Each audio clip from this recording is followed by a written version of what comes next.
Welcome to Football's Play to Win with Falcons All-Pro defensive end Chuck Smith, Falcons All-Pro offensive tackle Bob Whitfield, Play to Win expert Jeffrey the Edge Schechter, 680 The Fan morning drive host Brandon Leak, Falcons All-Pro wide receiver Terrence Mathis, and your host Nikki Williams.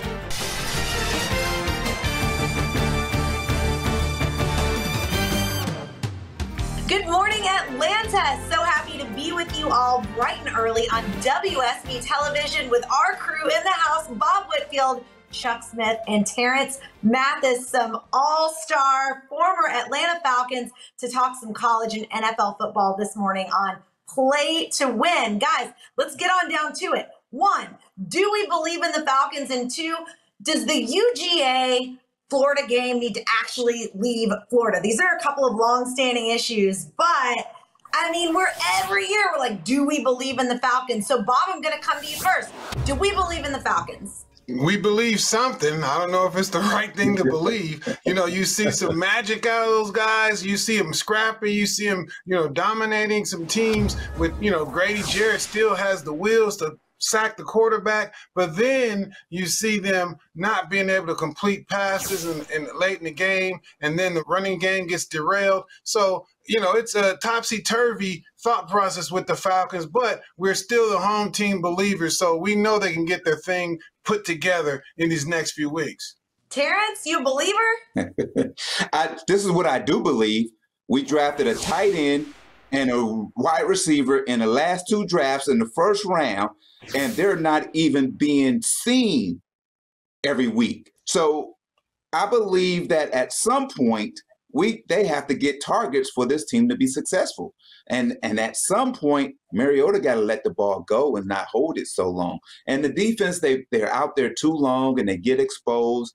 Once they get healthy, they'll get better. He's cascading around the question. Since you asked a good question, Nikki, let me give you a real answer. Absolutely no. I do not believe in the Falcons. They've thrown the ball, last 2 games they threw it. Last game 13, they threw it 19 times against the Niners. You can't win like that. So to me, like in the old days up in New York, the gangsters used to call it a fugazi. That means, hey, kind of like a fraud. The Falcons right now are fugazi. Listen, they struggle versus the pass. They got an average pass rush.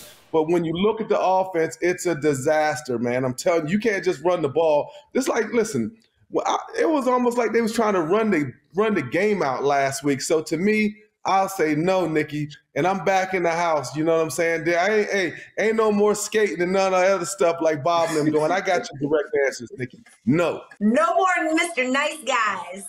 Y'all, the cocktail party, the biggest one in the nation, has always been in Jacksonville. I mean, I know for myself, there have been many cocktail parties I've attended.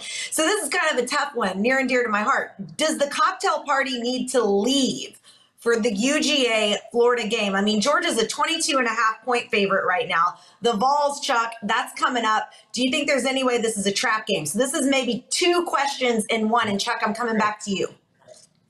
All right. Question number 1, should the game leave Jacksonville? I've been to that game like 14 times, Nikki. So I went down there now with Georgia folks.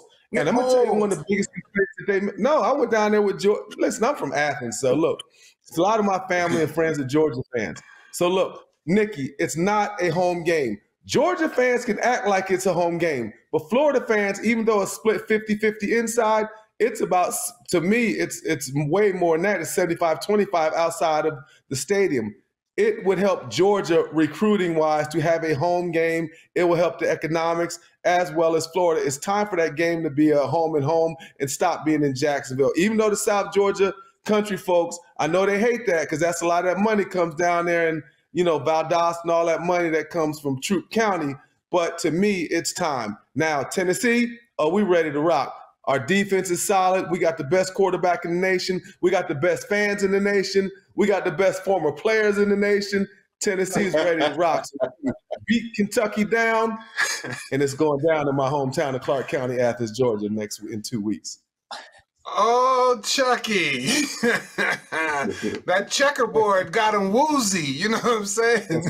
Because I like the home and home thing. But I tell you like this. I think Georgia is looking at this 22-point favoritism as saying that's motivation to beat them by 40 and 50 because we know that you think it's a trap that we looking ahead. But Tennessee is the truth. So we got to show them that we are the truth too. Whoop Florida and let Tennessee see the prowess that Georgia has. So then it makes that playing field like, Hendon, Hooker, like, what are you really going to do when you're seeing Florida's quarterback getting sacked and the Georgia defense rallying with some great plays? You know, it's one of those games that Georgia has to show up. Like, why your face coming back and forth like that, Bob? Listen, man, you went to Stanford. I'm giving you the big face. At this point, you should just be waiting for the Pac-12 segment. All right? But I respect what you're saying. Everything you said is good. I'm just messing with you, Bob. I'm just messing with you. Now, I do believe it should be a home and home. And then the other one was, is this a trap game for Georgia? There's only trap games in high school football. This is the number one team in college football, and they have been playing like it all year. This is not a trap game. And how do they defeat the Florida Gators? Is don't let Richardson get loose. If we put pressure on Richardson, game is done because that's their whole offense. And as far as Tennessee and Georgia, even though I'm here in Georgia, I'm gonna have to go with that high-powered offense of Tennessee. And the new front runner and the Heisman candidate at quarterback is Hooker.